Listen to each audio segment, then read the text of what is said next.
I discovered Bigfoot comes through portal sites.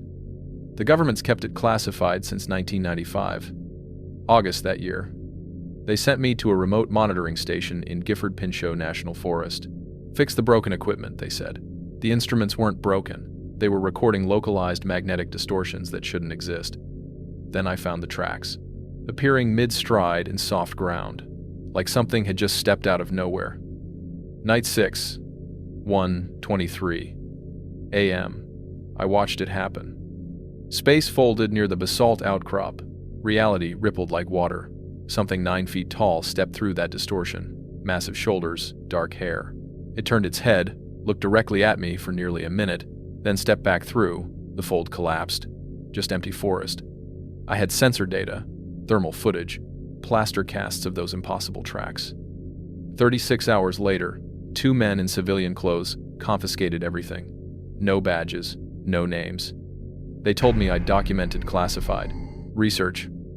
Made me sign papers threatening federal prison if I ever spoke about it. I kept one hidden SD card.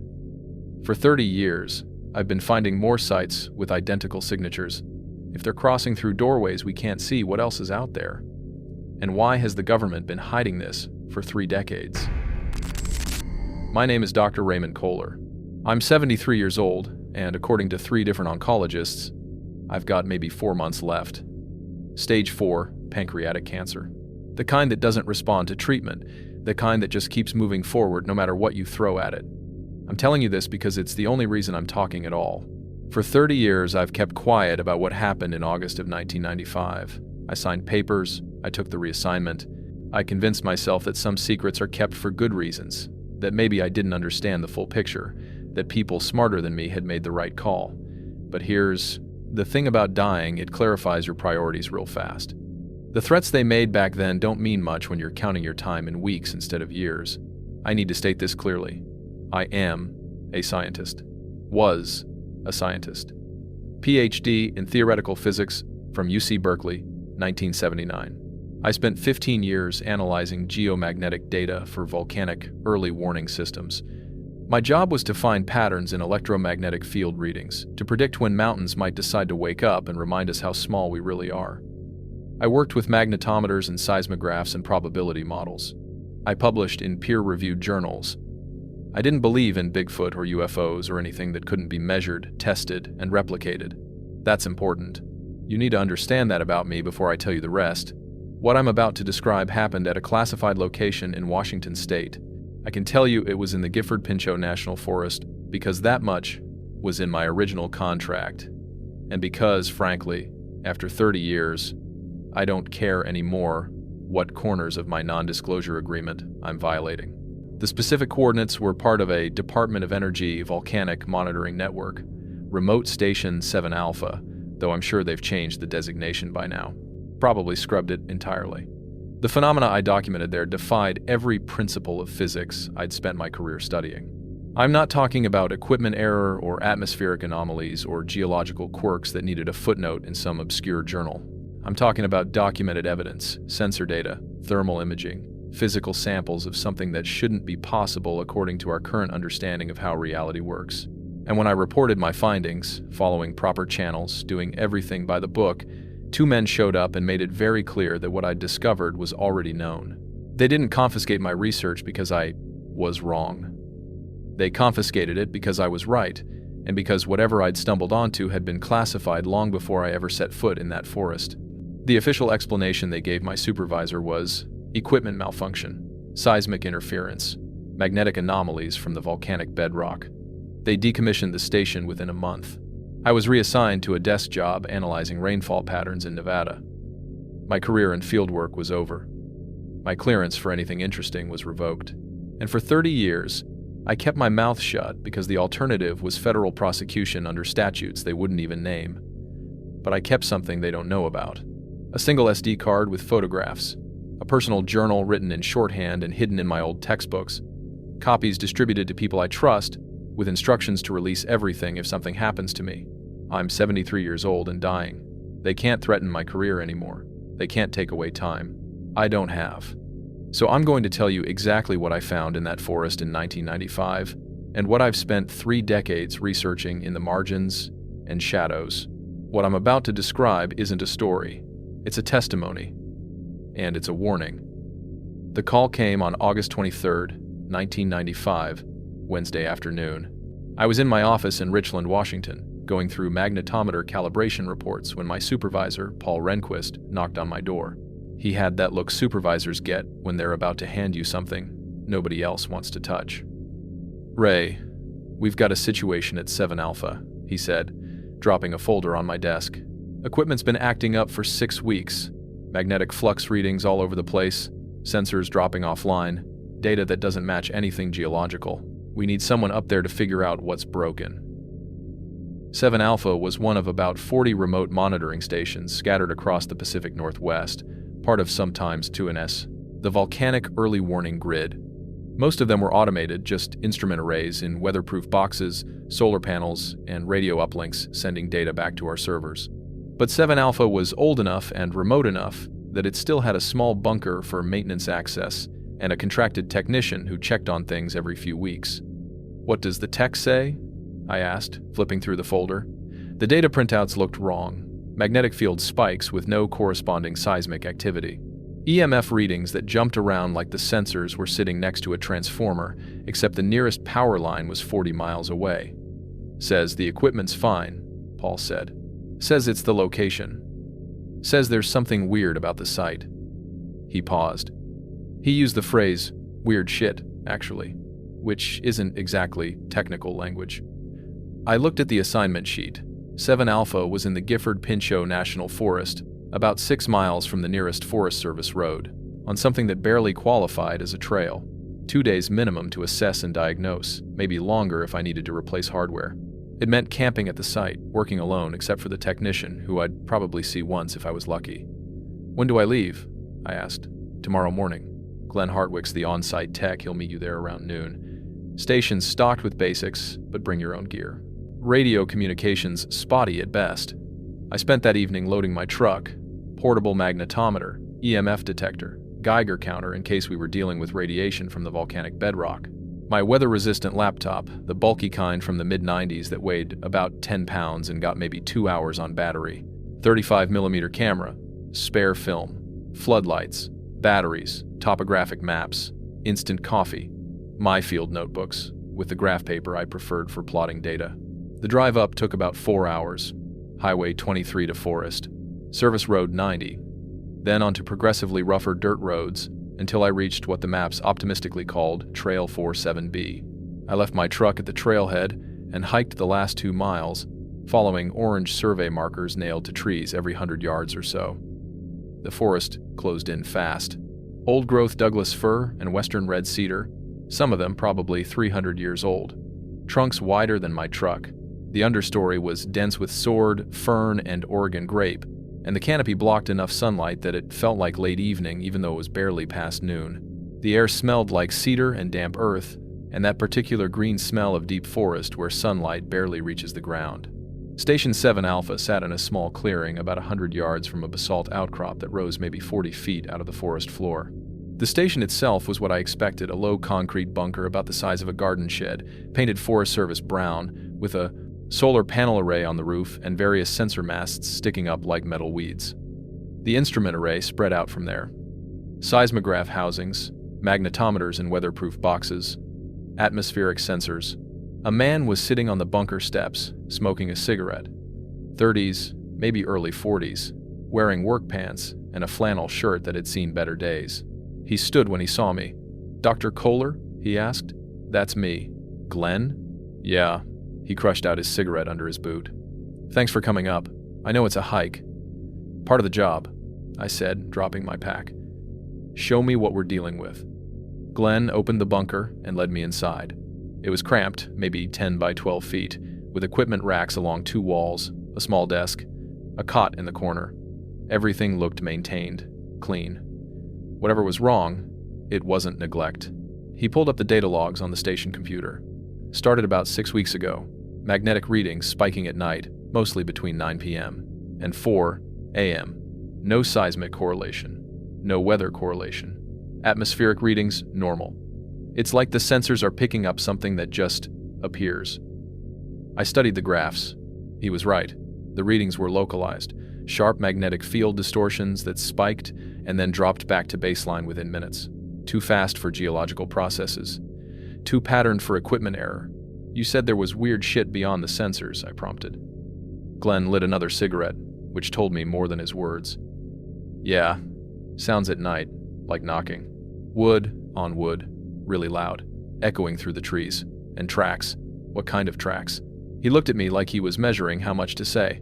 Big ones, barefoot, human-shaped, but way too big, near that outcrop. He pointed through the open door toward the basalt formation I'd noticed earlier. I kept my expression neutral. Could be a hoax. Kids. Hunters. Maybe, Glenn said. But his tone made it clear he didn't believe that. I spent the rest of that afternoon setting up my equipment and running diagnostics. Everything checked out. The sensors were calibrated, the power supply was stable. There was no environmental interference I could identify. But Glenn was right about one thing. The data was impossible. And that night, at 11:47 p.m., I heard the knocking for myself. 3 impacts, evenly spaced, each one loud enough to rattle my coffee cup on the bunker desk. Deliberate, measured, coming from somewhere near the outcrop. My magnetometer was already showing a spike. I spent the next 2 days mapping the anomalies with my portable equipment, hiking circuits around the station and expanding loops. The pattern became clear fast. Everything centered on that basalt outcrop, about half a mile northeast. The magnetic field distortions weren't random. They clustered around that specific location, always occurring between 9 p.m. and 4 a.m., always following the same general signature: a sharp spike, a plateau lasting anywhere from 30 seconds to 3 minutes, then a drop back to baseline. No geological process I knew could explain it. Volcanic activity produces slow, gradual changes in magnetic fields. Lightning strikes show up as instantaneous spikes. This was something else entirely. Glenn got quieter as the days went on. I'd find him standing outside the bunker at odd hours, smoking and staring toward the outcrop like he was waiting for something. On the afternoon of the second day, I finally pressed him. "You said you heard knocking sounds," I said. "When did that start?" He lit another cigarette, 4th one that hour. About the same time, the equipment started acting up. 6 weeks, maybe 7. Always at night. Wood on wood, real loud. Echoes through the whole forest. Could be a woodpecker. Pileated woodpeckers can be pretty loud. At midnight? Glenn looked at me. 3 knocks? Evenly spaced? Same pattern every time? That's not a bird, Doc. What about the tracks? He crushed out his cigarette, immediately reached for another. Found them about a month ago, near the outcrop, in the soft ground by that seasonal creek bed. Barefoot prints. Human-shaped, but... He trailed off. But what? Too big. Way too big. 18 inches long, maybe more. 5 toes, but the proportions are wrong. And they just appear. Like whatever made them stepped out of nowhere, took a few steps, then disappeared again mid-stride. I kept my expression neutral, but something cold settled in my stomach. "You make plaster casts?" "No." He lit the cigarette. Figured if I documented them, I'd have to explain them. Easier to just not know. That afternoon, I hiked to the outcrop. It took about 20 minutes through dense forest, following a game trail that might have been deer or might have been something else. The outcrop itself was impressive, maybe 40 feet of black basalt rising out of the forest floor like a broken tooth, covered in moss and lichen on the north face. And at the base, arranged in a rough semicircle, were stones, not natural, too deliberate. Each one about the size of a dinner plate, positioned at regular intervals, creating a pattern that looked almost like staging? A threshold? I spent an hour examining the arrangement, taking photographs, making notes. The stones were all basalt, probably broken off from the main outcrop at some point, but the positioning was what bothered me. Too geometric, too intentional, and the forest was wrong. It took me a while to realize what I was noticing. Silence. Complete silence. No birdsong, no squirrels chattering, no insects. Just wind moving through the canopy and the sound of my own breathing. The kind of silence that makes you aware of your heartbeat. I checked my compass. The needle wavered, never quite settling on north. My magnetometer showed elevated readings even in daylight. Nothing like the nighttime spikes, but definitely above baseline. I was documenting everything with my camera when I noticed the moss. On a cedar trunk about 10 yards from the stone arrangement, there was a patch that looked disturbed, pressed down. And caught in the bark, just above the moss, was something that made me stop breathing for a moment. Hair. Coarse, dark brown, maybe 4 inches long. Not from any animal I recognized. Too thick to be deer, wrong texture for bear. I collected a sample with tweezers, sealed it in a plastic bag, documented the location. That night, at 11:47 p.m. exactly, my equipment registered a spike, 0.8 to 7 microteslas above baseline, holding steady for 90 seconds. And through the open bunker door, clear as church bells, I heard 3 knocks, deliberate, evenly spaced, each one loud enough that I felt it in my chest. Glenn was sitting on his bunk, shotgun across his knees, staring at nothing. "You hear that?" I asked. He just nodded. I made my decision that night. Whatever was causing the electromagnetic anomalies, whatever was making those sounds, it could be documented. It could be studied. That's what science is: observing phenomena, collecting data, forming hypotheses. The fact that I couldn't immediately explain something didn't make it supernatural. It made it unknown, which is different. Glenn thought I was making a mistake. "You should leave it alone," he said the next morning. He was packing his gear, moving with the jerky efficiency of someone who'd already made up his mind about something. "Just write up the sensor readings, say it's geological interference, and get out." "That would be a lie," I said. "Yeah," he zipped his duffel. "Sometimes lies are safer." I spent that day setting up a proper observation array. Motion-triggered cameras positioned at 3 points around the outcrop, each one loaded with high-speed film and connected to infrared triggers, EMF sensors at ground level. My good microphone for audio recording. I used most of my spare batteries and all of my extension cables, creating a detection net about 60 yards in diameter with the stone arrangement at the center. Glenn watched me work, but didn't help. Just smoked and checked his watch every few minutes. "You ever see anything out here?" I asked him. "Beyond the tracks?" He was quiet for a long time. "Shadows," he finally said. "Movement in the trees at night. Could be anything. Could be nothing." I never looked too hard. "Why not?" "'Cause some things, Doc, you don't want confirmed." He left that afternoon, said his mother was sick, needed him home. I didn't believe him, and I don't think he expected me to. He just needed an excuse that let him keep his dignity while getting away from whatever he'd experienced out here. "Good luck," he said from the trailhead. "You're gonna need it." Then I was alone. I spent that evening double-checking my equipment, eating a cold dinner from a can, trying to ignore the silence pressing in from the forest. The sun set around 8:30. I turned on the floodlights around the bunker, more for psychological comfort than practical need. At 9:15 p.m., my EMF sensors registered the first fluctuation. Small, just 0.2 to 3 microteslas, but unmistakable. At 10:07 p.m., one of the motion-triggered cameras clicked. I heard it from inside the bunker, that mechanical shutter sound carrying through the still air. At 11:12 p.m., the knocking started. 3 impacts, the same pattern I'd heard before, but louder somehow, closer. I was watching my laptop screen, the magnetometer readings displayed in real time. The graph line was climbing. 0.5 microteslas, 0.7, 1, 0.2. At 11:43 p.m., the readings spiked to nearly 2 microteslas. The sensors were detecting something massive, localized entirely around the outcrop. And then I heard something else. A sound like .breathing? No, not quite. More like air being displaced. A low-frequency hum that I felt more than heard, resonating in my chest cavity. I grabbed my flashlight and stepped outside, every rational part of my brain screaming at me to stay inside, to wait until morning, to not investigate alone in the dark. But I'm a scientist. Observation is the foundation of everything. I had to see. I made it about 30 yards toward the outcrop before my flashlight beam caught something in the trees. Movement. Large, upright. My hands were shaking so badly I almost dropped the flashlight. The movement stopped. Whatever it was had seen my light. We stayed like that for maybe 10 seconds, though it felt longer. Me frozen on the trail, flashlight beam cutting through the dark. Something in the trees, just beyond the reach of the light, utterly still. Then it was gone. No sound of retreat. No breaking branches. Just gone. I stood there until my legs stopped shaking, then walked slowly back to the bunker, fighting the urge to run. The motion-triggered cameras had captured something. 3 frames from the north-facing camera, timestamped 11:44 p.m. The first frame showed empty forest. The second showed a massive upright figure, 8 to 9 feet tall, covered in dark hair, caught mid-stride. The third showed empty forest again, like whatever it was had stepped out of nothing, existed for one moment, then vanished back into nothing.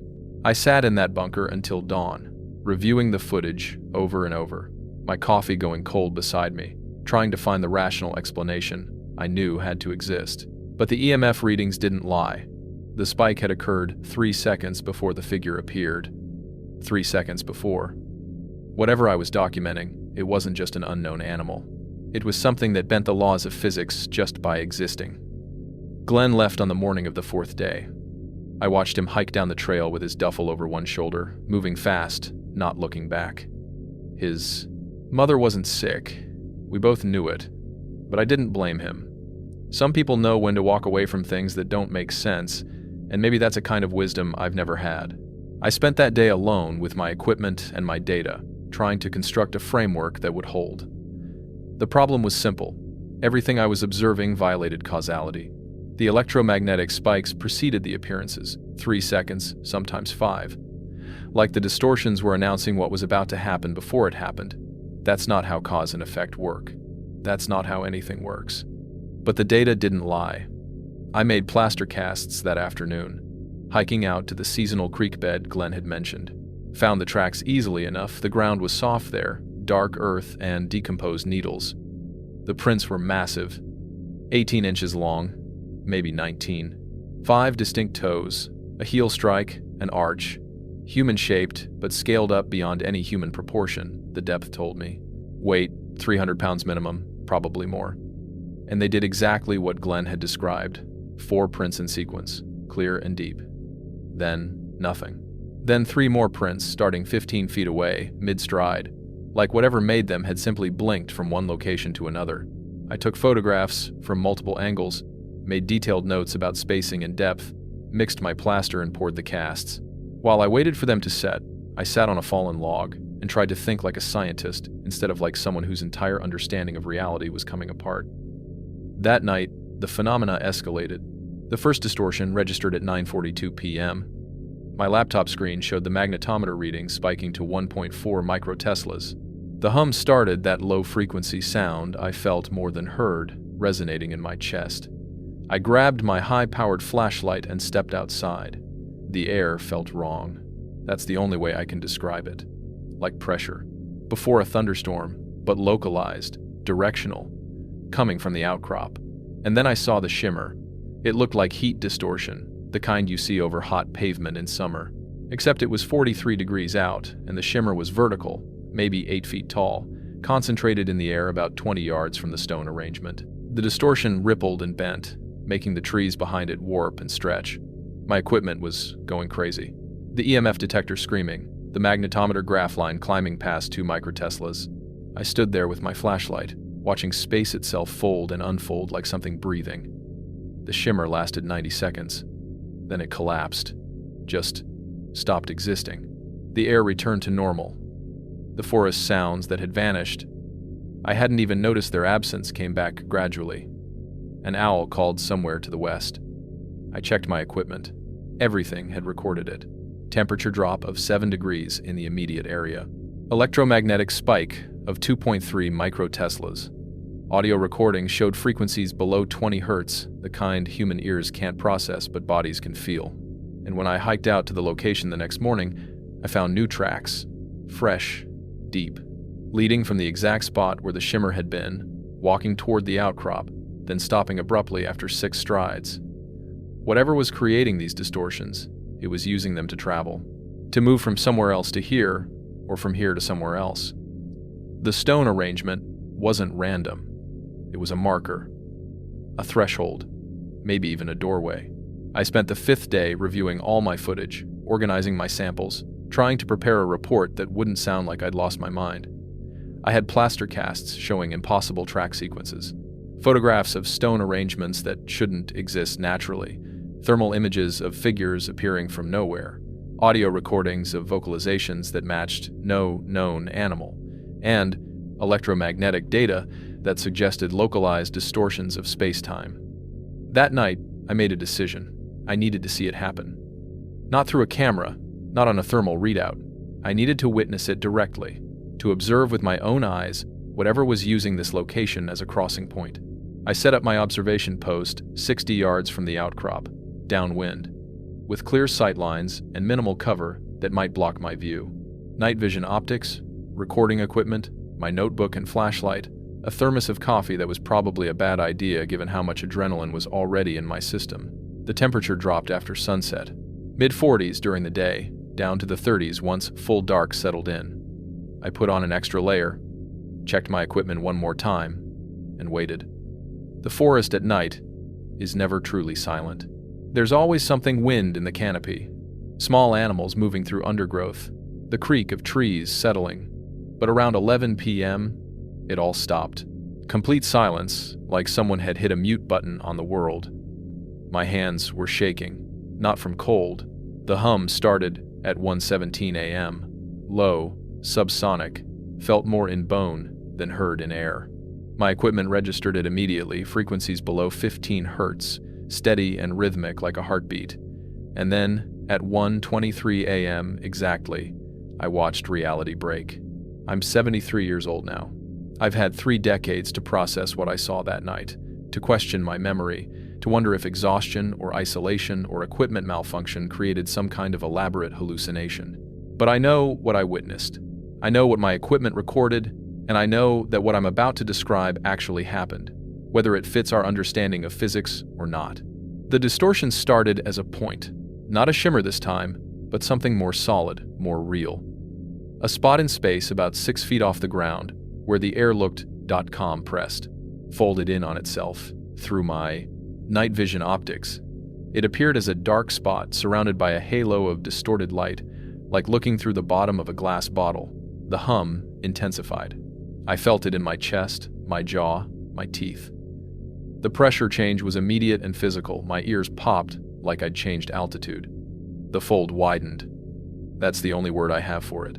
Space opened like a door, like reality was being unzipped from the inside. The edges rippled and shimmered, and through the opening, I could see. Not forest, something else. Darkness, but not night darkness, deeper, and movement within it. Then something stepped through. It was massive, 8 feet tall, maybe 9. Bipedal, moving with a gait that was almost human, but not quite. The proportions were wrong. The shoulder width too great, the arms too long. Covered in dark hair that looked black through night vision. The head turned, scanning the area with deliberate, careful movements that spoke of intelligence and caution. It stood there in the small clearing near the outcrop, maybe 50 yards from where I crouched behind a fallen cedar. I could see its chest rising and falling. It was breathing. It was real. It was alive. And then it turned and looked directly at me. I stopped breathing. Every rational thought in my head shut down, replaced by something primitive, something that recognized a predator and understood I was completely exposed. My finger was still on the record button of my camera. I heard the tiny whir of film advancing, absurdly loud in the silence. We stayed like that for what felt like an hour, but was probably less than a minute. Me frozen, hardly daring to blink. The figure watching me with an intensity I could feel even through the night vision optics. Not aggressive, not threatening, just aware, evaluating. Then it turned away. Not rushed, not startled. Just turned, like it had seen what it needed to see and decided I wasn't worth further attention. It walked back toward the person. Distortion 3 steps. 4, and the ripple in space that had collapsed while it stood in our forest opened again. Same dark opening, same sense of depth and wrongness. The figure stepped through. One moment it was there, solid and real and impossible. The next moment it was gone, and the fold in space collapsed behind it with a sound like air rushing into a vacuum. The pressure equalized so fast my ears popped again. Then silence. Normal forest silence, with wind and distant animals, and all the small sounds I'd stopped noticing were absent. I sat there shaking for maybe 20 minutes before I could stand. My legs didn't want to work right. My hands couldn't hold the camera steady. I documented it all, the thermal signatures, the electromagnetic readings, the audio, but the direct observation, the visceral reality of watching something step out of nowhere, watch me, and step back into nowhere, that changed everything. I stumbled back to the bunker as the adrenaline wore off, leaving me nauseated and exhausted. I transferred the camera's film to backup storage, saved all the sensor data, made detailed notes in my journal while the memory was fresh. Tried to sleep and couldn't, just lay on the cot watching the ceiling, listening to my heart gradually slow down. When I looked at the thermal footage later, it showed exactly what I'd seen. The figure appearing, standing, observing, leaving. The electromagnetic readings showed the now familiar spike, starting 3 seconds before the distortion manifested and dropping to baseline 2 seconds after it collapsed. But it was the audio that got me. The low-frequency hum, yes. The pressure changes. But underneath that, barely audible, something else. A sound like bra eating? No. More like the sound of somewhere else bleeding through into here. Background noise from another place, another location, possibly another dimension entirely. I spent the 6th day trying to understand what I documented. Not just an unknown animal. Not just an electromagnetic anomaly. Something that implied travel, movement between locations without crossing the space between. The stone arrangement suddenly made sense, not as decoration or accident, but as a marker, a waypoint, a threshold that something intelligent was using deliberately and repeatedly. The implications were staggering. If this was real, and I had data that said it was, then our understanding of physics, of space and time, of what was possible, all of it needed revision. This wasn't just a zoological discovery. This was fundamental reality, operating by rules we didn't know existed. And I had proof. Recordings, physical samples, observations by a credentialed physicist using calibrated equipment. This was reproducible, documentable, scientific evidence of something that would rewrite everything. I should have known better than to think I'd be allowed to share it. The 7th day I spent trying to make sense of the impossible. I had footage showing a figure materializing from nothing. Electromagnetic readings that spiked before the appearance, not after. Audio recordings of frequencies that shouldn't exist in nature. And plaster casts of tracks that started and stopped mid-stride like someone had edited out the frames in between. I kept coming back to the stone arrangement. The more I studied my photographs, the more deliberate it looked. The basalt pieces weren't just positioned randomly, they formed a rough arc, maybe 12 feet across, with the largest stones at what felt like cardinal points. Not perfect, but intentional. Like a marker, or a frame. The volcanic bedrock underneath would have natural magnetic properties. Basalt is rich in iron-bearing minerals. Under the right conditions, with the right geological structure, you could get localized magnetic field concentrations. But that didn't explain the temporal aspect. It didn't explain why the distortions happened at specific times, following a pattern. Unless the pattern wasn't random either. I pulled out my data logs and started mapping every electromagnetic event I'd recorded.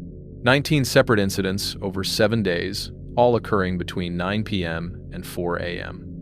I plotted them on a timeline, looking for intervals, for rhythm. And there it was. Not random. The events clustered around specific times, 11 p.m., 1 a.m., 3 a.m.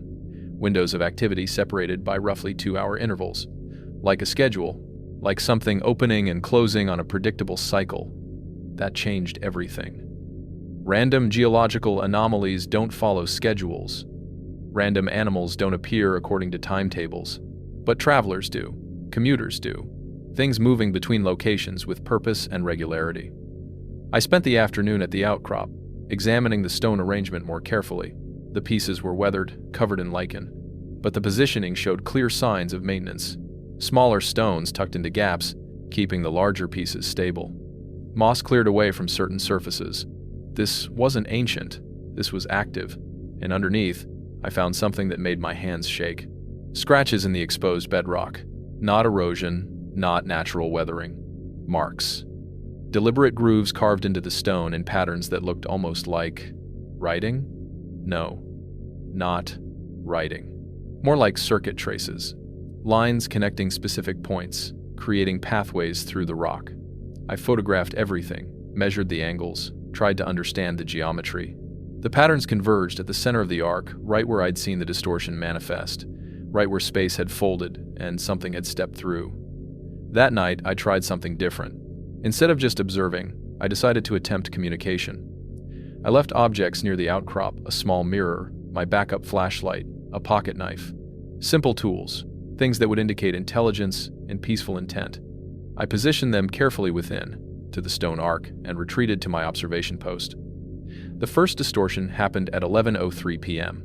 Standard pattern: the hum, the pressure change, the electromagnetic spike. But this time, nothing appeared. The portal opened and closed without anything stepping through, like a door being checked, like someone testing whether it was safe. I waited. At 1:17 a.m., it happened again. The fold in space, wider this time, held open longer, and through my night vision optics, I saw movement.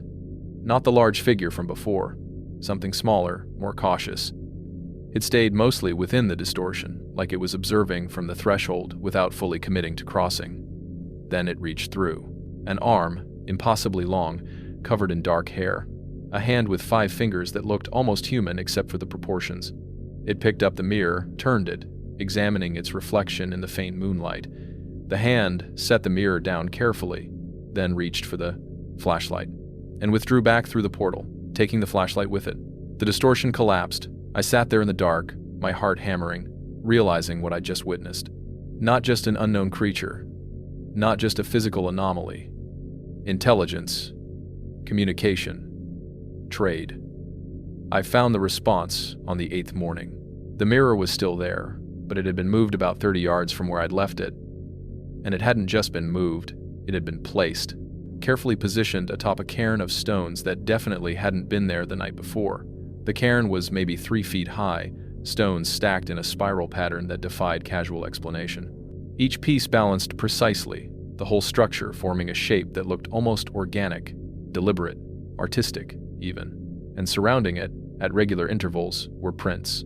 The same massive tracks I'd documented before, but these formed a clear circle around the cairn, like someone had walked a perimeter, marking territory or maybe just visiting, examining what I'd left, deciding how to respond. I photographed everything before I touched anything. The cairn, the tracks, the mirror's new position.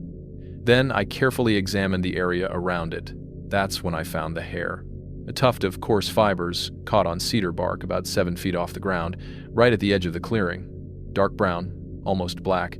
Each strand maybe 4 or 5 inches long. Thicker than human hair, with a texture that reminded me of horsehair, but coarser. I collected samples with my tweezers, sealed them in a plastic bag, documented the location, and beneath where the hair had been, pressed into the moss covering the cedar's roots, was something that made my mouth go dry. A handprint. Partial, but unmistakable. 5 fingers, a palm, clear ridges that might have been skin texture or might have been something else.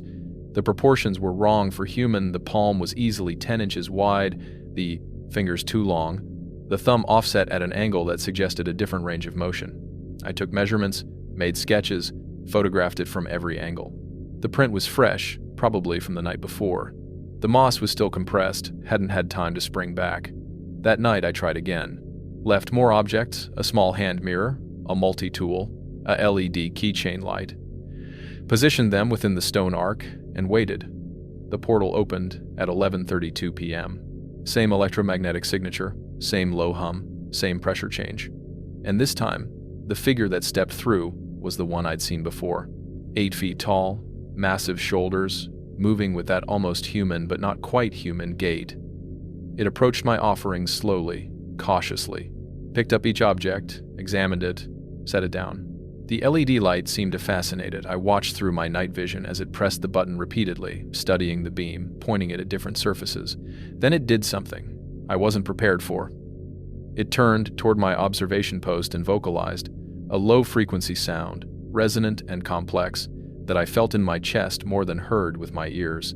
My recording equipment was going crazy, capturing frequencies below 20 hertz. Not a threat, not a warning, more like acknowledgement, communication. I stayed completely still, hardly breathing. The figure watched my position for maybe 30 seconds, that LED light still in its hand. Then it turned, walked back to the portal, and stepped through. The distortion collapsed behind it, but the LED light was gone. Trade, I realized. I'd left objects, and something had been taken in exchange for something given. The cairn, the moved mirror, now the LED light. This wasn't random animal behavior. This was interaction between intelligences. The audio recording from that night showed something remarkable. The vocalization had structure-repeated elements, variations in tone and frequency, patterns that suggested language. Not human language, but communication nonetheless. I spent the next 2 days documenting everything, trying to build a framework that made sense. The stone arrangement wasn't just a marker, it was infrastructure. The carved patterns in the bedrock weren't random, they were intentional, maybe even functional, focusing or channeling whatever natural forces allowed the portal to exist. And the beings using it weren't mindless creatures. They were travelers, moving between locations with purpose, intelligence, and now, apparently, curiosity about the human who'd stumbled onto their crossing point. On day 9, I made the decision that would change everything. I called my supervisor and reported what I'd found. Not as cryptozoology or paranormal activity, but as unexplained electromagnetic phenomena with clear evidence of intelligent interaction. I thought I was reporting a discovery. I didn't realize I was reporting something that had already been discovered, documented, and classified decades before I was born. I made the call on the morning of day 9, used the bunker's radio to reach my supervisor, Paul Rehnquist, back in Richland. The connection was scratchy but functional. I kept my report technical, clinical, framed everything in language that wouldn't sound like I'd lost my mind. Paul, I need to escalate this. The electromagnetic anomalies at 7 Alpha aren't equipment malfunction. They're real, localized distortions with a clear temporal pattern. I've documented physical evidence suggesting geological formations creating what might be naturally occurring threshold phenomena. This could be significant. There was a long pause. Static hissed on the line. Threshold phenomena, Paul repeated. His tone was careful, neutral. Can you be more specific? Localized space-time distortions. Measurable, repeatable, occurring at predictable intervals. The basalt formation appears to be focusing natural magnetic fields in ways that focusing create portals, for lack of a better term. And there's evidence of biological interaction with these sites. Another pause, longer this time. Ray, I need you to compile everything. All your data, all your observations, all physical samples. Document it thoroughly and await further instruction. Don't discuss this with anyone else. Understand? I need additional researchers, I said. Proper equipment. This is, just compile everything and wait, Paul interrupted. I'll make some calls. This might take a day or two. The line went dead. I should have recognized the tone in his voice, the careful phrasing, the immediate order not to discuss my findings. But I was still thinking like a scientist, believing that evidence would lead to investigation, that discovery would lead to understanding. I spent the rest of that day organizing my documentation, labeled every sample, indexed every photograph, compiled all the sensor data into comprehensive files, made backup copies of my digital records, wrote detailed notes explaining my methodology, my observations, my hypothesis. That night, the portal opened 3 times, 11:08 p.m., 1:32 a.m., 3:47 a.m. Each time, the figure appeared, examined the area around the stone arrangement, and departed. On the final opening, it left a small cairn of stones near where I'd left my offerings, stacked in that same spiral pattern I'd seen before. I documented it all. The electromagnetic signatures, the thermal footage, the precise timing, everything a peer review would need to verify my findings. By day 10, I had created what I thought was a complete scientific record of an impossible phenomenon. Physical evidence, observational data, reproducible patterns. Everything the scientific method demanded. I was proud of the work. Excited, even, despite the fear.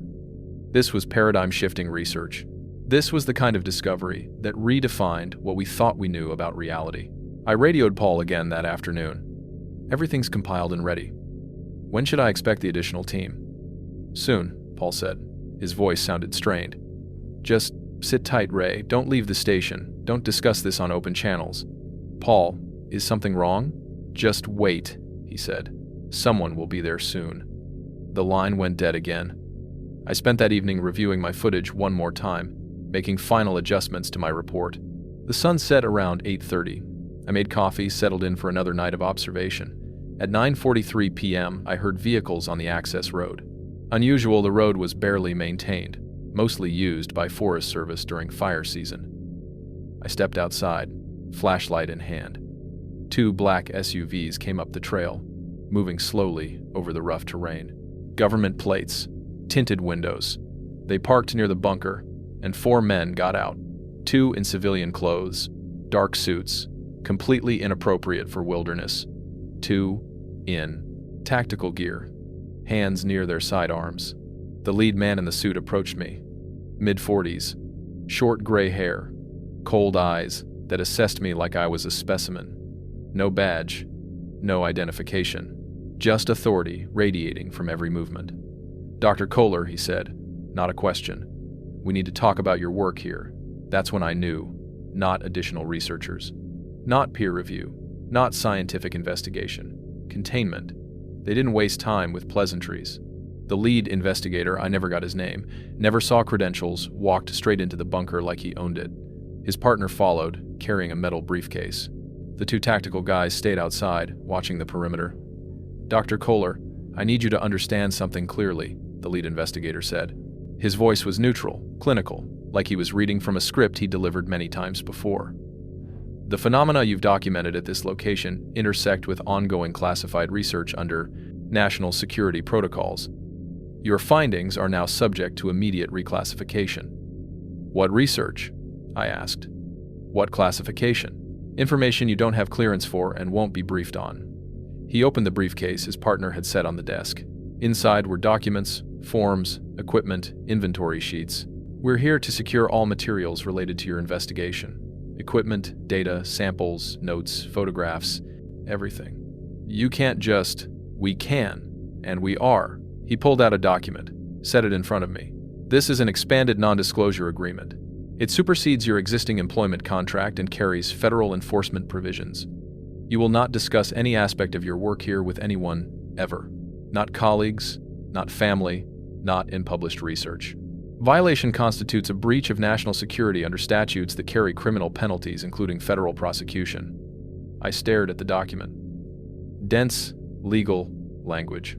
References to espionage laws. Penalties measured in decades, not years. "This is suppression," I said. "Scientific suppression. I have documented evidence of phenomena related to classified programs you have no knowledge of." The investigator's tone didn't change. Still neutral, still clinical. "Your observations aren't new, Dr. Kohler. They're not a discovery. They're a confirmation of things that have been known and classified for reasons that don't concern you." That stopped me cold. Known and classified, not unknown. Not a discovery. "How long?" I asked. "That's not information you'll be receiving." He pushed the NDA closer. "Sign the document. And if I refuse, then we proceed under different legal frameworks that are considerably less comfortable for you. Your choice, but I recommend you make it quickly." His partner had already started cataloging my equipment.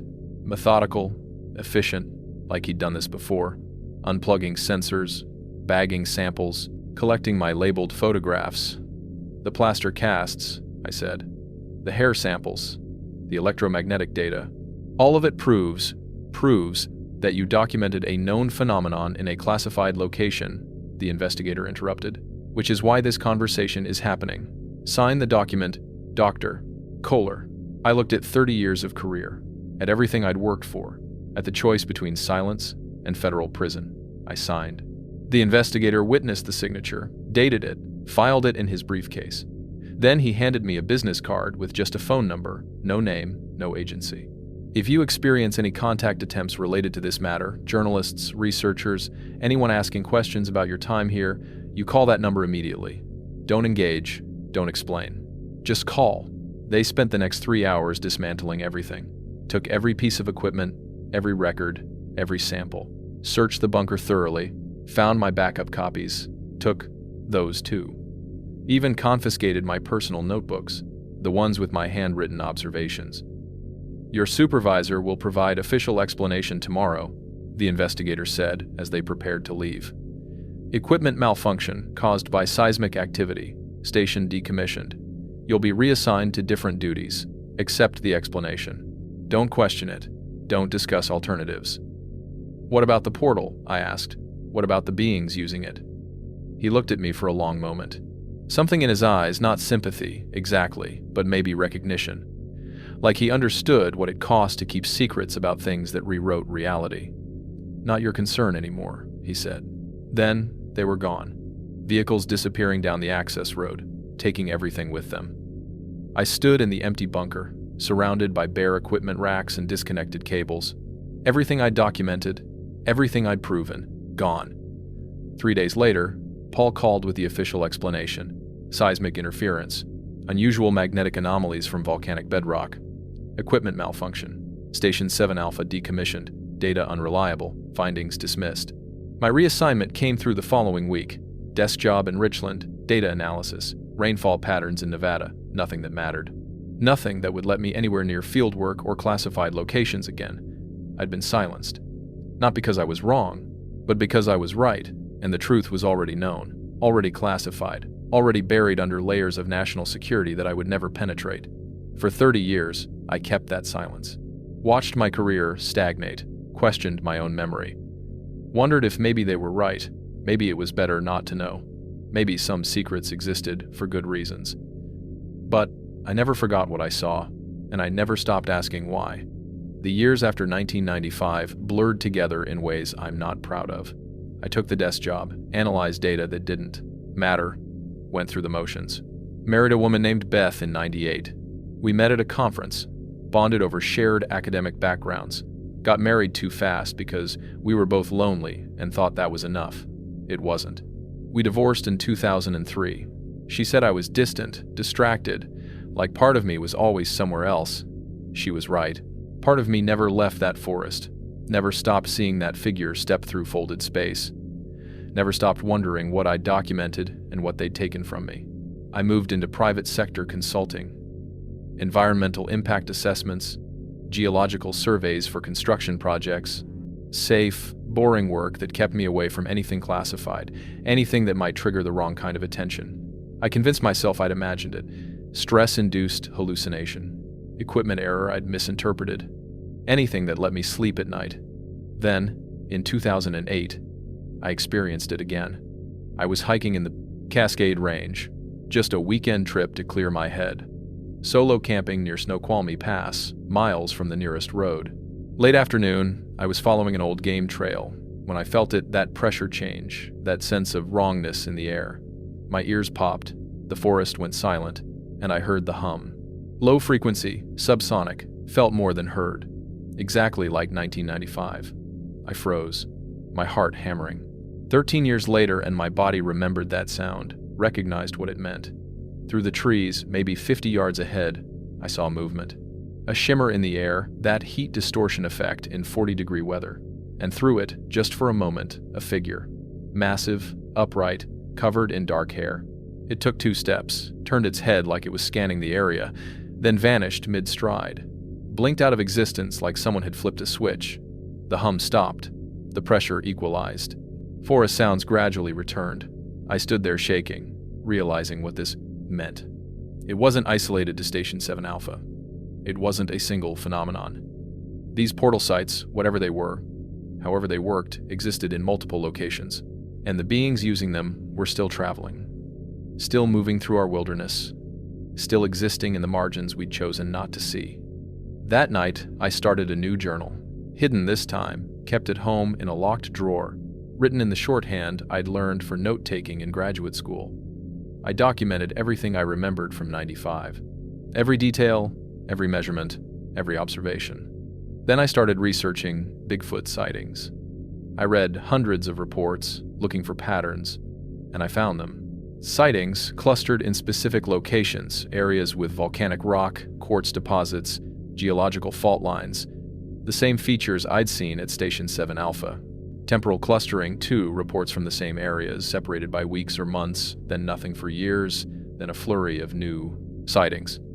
Like something was visiting these locations on a schedule. I started looking at USGS data, electromagnetic anomalies in remote wilderness areas. Most got dismissed as instrument error or atmospheric interference. But I knew what to look for now. The signature was distinctive, sharp spikes, predictable intervals, localized distortions that didn't match known geological processes. I found 7 potential sites in the Pacific Northwest alone: Oregon, Washington, Northern California, all in remote areas. all with the same electromagnetic fingerprints I documented in '95. And I wasn't the only one who'd noticed. Over the years, through careful networking at conferences and academic circles, I found others. Never spoke directly about it, we'd all signed NDAs, we all knew the consequences. But there were ways to communicate, shared data sets, anonymous papers circulated through back channels, a network of silenced researchers who'd all documented something impossible and been told to forget it. We protected each other's identities.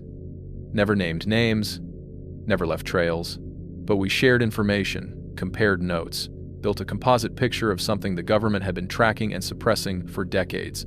Portal sites, threshold locations, call them what you want. Places where the fabric of space was thin enough, under the right conditions, for something to cross through. And the beings using them weren't native wildlife. They were travelers. I kept my research hidden, careful, always aware I might be watched. Changed my methods every few years. Stored data in different locations, used encryption before I really understood how it worked. Paranoid, maybe, but alive and free. In 2019, I went back to Gifford Pinchot, 70 years old by then, using a cane, moving slower than I liked, but I needed to see it again. The outcrop, the stone arrangement, the place where I'd watched reality bend. It was still there, weathered, overgrown, but intact. Finding the outcrop again after 24 years felt like returning to a crime scene. The basalt formation was there, exactly as I remembered. The stone arrangement had weathered moss thicker, some pieces shifted by time and weather, but the pattern was still visible, still maintained, still being used. I brought minimal equipment, a handheld EMF detector, basic camera, notebook. Couldn't risk drawing attention with extensive gear. Just an old man hiking, nothing suspicious. The electromagnetic signature was weaker than in '95, but still present. 0.3 microteslas above baseline, fluctuating in patterns that matched my old data. The portal was still active, still being accessed. I'd brought something else, too. A note, written on waterproof paper, sealed in plastic. Simple message. If you are reading this, you are not alone. Some of us know. I weighted it with stones in a small cairn near the arrangement, in a spot that would be visible to anything using the portal, but hidden from casual hikers. 2 weeks later, my friend Carson, an avid hiker who knew the area, called me. He'd been exploring near the outcrop and found my cairn. Except it had been modified. 3 new stones placed atop it, arranged in a perfect triangle. And the note was gone. Something had read it, responded to it, acknowledged that I knew. I tell you this because it's important to understand what I'm about to present. The evidence I managed to hide in '95 wasn't much, but I kept it safe for 30 years. A single SD card, tucked in my jacket pocket that night when they searched the bunker. They missed it. On it, 23 photographs showing the tracks, the stone arrangements, the carved patterns in the bedrock, and one blurred but unmistakable image of the figure stepping through the distortion, caught mid-emergence, half in our reality and half in something else. I also kept my personal journal, the one they didn't find because I'd hidden it in my sleeping bag before they arrived, then smuggled it out when they finally let me leave. 9 days of observations in shorthand, technical notes, sketches, measurements, everything I saw and documented. These materials have been copied, distributed to contacts I trust, with instructions to release them if anything happens to me. Now, facing terminal illness, I'm releasing them myself. My hypothesis, built over 30 years of research and observation. What we call Bigfoot is not a native species. It's not a hidden population of primates that somehow avoided discovery. It's travelers, beings, using naturally occurring or deliberately constructed threshold points to move between locations, possibly between dimensions. The electromagnetic signatures are the key. These portals generate measurable distortions in local space-time. The beings using them understand this, can navigate it, have been doing so for potentially thousands of years. What ancient cultures called thin places, or gates, or spirit crossings. They were describing real phenomena, real locations, where the boundaries between spaces become permeable. The stone arrangements aren't random, they're markers, infrastructure, waypoints in a network we don't fully understand, maintained by an intelligence we've barely acknowledged. The carved patterns in bedrock might be focusing mechanisms, channeling natural magnetic fields to stabilize the portals or make them more predictable.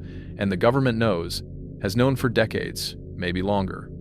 Station 7 Alpha wasn't randomly monitoring volcanic activity, it was positioned to track portal site activity. My equipment failures weren't failures at all. They were doing exactly what they were designed to do: detect threshold events. I was sent there not to fix broken sensors, but to confirm they were working.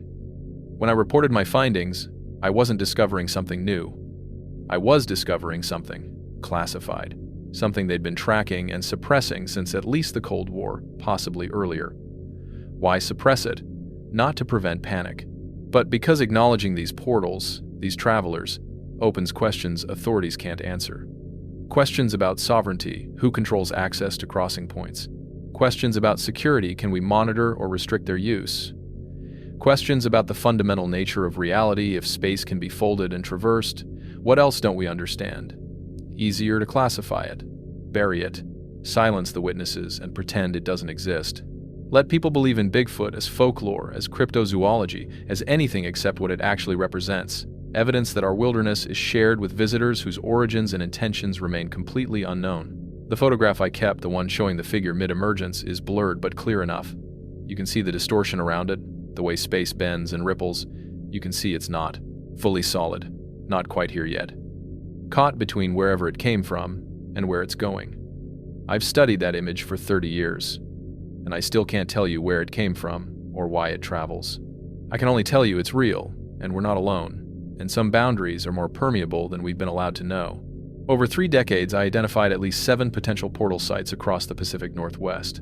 I won't give you exact coordinates, that would be irresponsible, dangerous even, but I can tell you the markers to look for. Remote locations with specific geological features, volcanic rock, especially basalt, areas with high quartz content in the bedrock, proximity to fault lines or volcanic systems, and always electromagnetic anomalies that USGS data dismisses as instrument error. The patterns hold across all of them: stone arrangements, carved bedrock, temporal clustering of activity windows when the portals are most active, separated by dormant periods, and sightings. Always sightings of massive bipedal figures that appear and disappear without crossing the intervening space. Through my network, the other silenced researchers, I learned I wasn't alone in documenting this. A geologist in Oregon 20 years before me, a Forest Service biologist in Northern California in the 80s, a DoD contractor in the 60s who'd been tracking similar electromagnetic signatures near Mount Rainier, all silenced. All told, their findings were classified, all reassigned to positions where they'd never touch anything interesting again. We shared what we could, carefully, compared electromagnetic profiles, matched sighting reports to geological surveys, built a composite picture of something vast and organized that the government had been monitoring for at least 50 years. In 2019, when I returned to Station 7 Alpha, I brought my old EMF detector. The readings were weaker but consistent. The portal was still functioning, still being used. Whatever schedule or pattern governed these crossings, it had continued uninterrupted for 24 years. My Cairn experiment proved something else. The beings using these portals aren't mindless. They read my note. They understood it well enough to respond. 3 stones in a triangle, simple, clear acknowledgement, a message saying, "We see you. We know you know." That changes everything. This isn't wildlife we're sharing the forest with. This is intelligence, capable of reading, understanding, and choosing to communicate with us. If my hypothesis is correct, and I believe it is, then we need to reconsider what Bigfoot represents. Not a hidden species, but visitors. Travelers using threshold points we've mistaken for empty wilderness. The implications are staggering. If these portals exist, if they can be accessed and traversed, what does that mean for our understanding of physics, of geography? If space can be folded at specific points, creating shortcuts between distant locations or connections to places we can't normally reach, then everything we think we know about distance and separation needs revision. And the government's suppression makes more sense in this context. They can't control the portals, can't restrict access or monitor who uses them, can't even explain how they work without acknowledging that fundamental physics operates by rules we don't understand. Easier to classify the whole thing, bury it under national security, pretend it doesn't exist. But there's a darker possibility I need to address. What if some disappearances in wilderness areas aren't accidents? What if people stumble onto active portal sites during crossing windows, interrupt processes they don't understand, and something goes wrong? In 2003, a hunter named Thomas Vickers vanished near Mount Street, Helens. Search and rescue found him 3 weeks later, dead from exposure according to the official report. But the frame details bothered me. His equipment was arranged around his body in geometric patterns.